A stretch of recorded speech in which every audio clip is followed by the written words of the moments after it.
Hey guys, welcome back. We are now on part 5 of our Klingon cruiser build. As you can see, I've put the lid down on here. I got all my wires run out here through the bottom, which I'll be consolidating. These two, I believe, get the timing chip, and then these are the mains that I'll have to combine together, and these will go down to the base. But I got the lid on here. The black is just some pre-shading. I am going to put another coat of primer over this, but this is just a little bit of pre-shading on the wings. Nothing much on the bottom yet, but I'm starting my seam filling. I didn't get much of a seam here on the wing, either side or on the bottoms actually. I lucked out. I didn't get much of a seam down on here either, or really anywhere in here. I do have a little bit of cleanup to do on the edges here, and just a little bit on the back here. This is the big seam right here, which I'll be having to work on.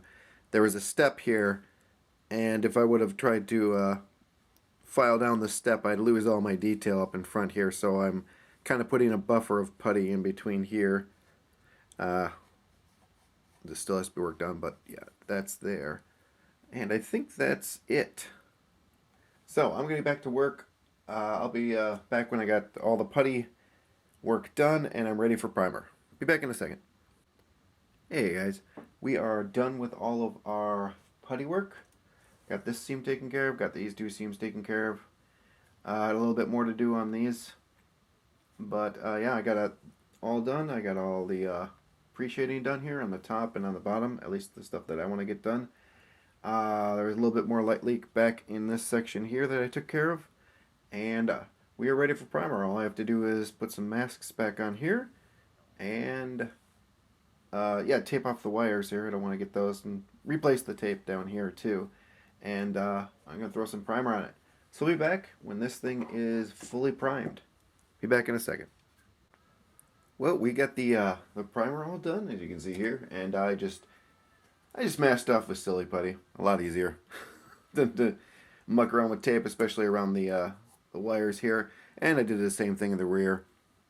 The overlap I'll be painting over, but yeah, we got the primer done, and now we're going to mix up our main hull color. I'll be back with that in a second. Well, I've been mixing some greens, lots of greens. I started with the base of light green here. That's pretty much the basis for all these colors, and then I added some phthalo, and here's basically the kind of a mix of these two and some yellow ochre with some white in there. That's this sucker right here. Over on this side, it's more of the phthalo range of colors, and this side is more of the yellow ochre range of colors. So I just kept adding or subtracting in these areas. You can see this is very blue, so I actually added some phthalo blue into this one. But I don't think I need that much blue. What I finally did here is I just mixed up a gray with some white and just a touch of black. And then I slowly mixed in my yellow ochre mix here of the green. And so it's a touch of green, phthalo, and the yellow ochre, and I came up with this color here. The ship is very gray-green, heavier on the gray side than the green side for the primary color. At least that's what I'm seeing from screenshots like this. That looks a lot more gray than green. And of course there are highlight colors, like in here this is a little more pale, and then the beige here. And then there's some colors under the hull that are a lighter green, which is almost a mint green, which is closer to kind of something like this or this. And then there's a very, very dark green that's very heavy on the phthalo side of things, which is very close to this green here.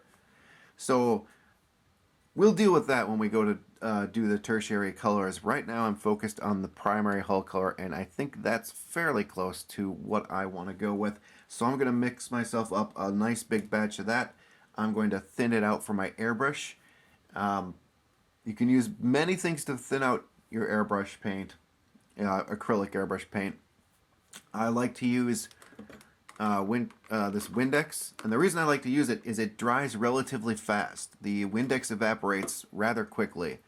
That does mean that's going to cut down on your painting time, but it's also going to mean that you can add more coats in a tighter time period and stuff like that. Well, I'm going to get to mixing this up, and I'm going to kick on the airbrush and see what I can put on the hull today. I'll be right back.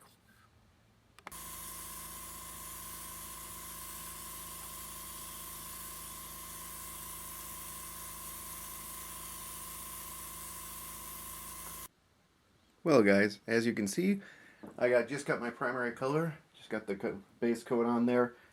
Very gray-green. My spray area wasn't even big enough, so I did it in here.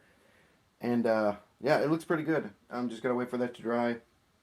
And I'll just flip it over and finish. I'm going to do another coat on the underside. But that's going to be it for this week. And next week, we're going to get this... we're going to get into the secondary, third colors, fourth, fifth, sixth, all those colors. So I want to thank everyone for watching, and you guys take care.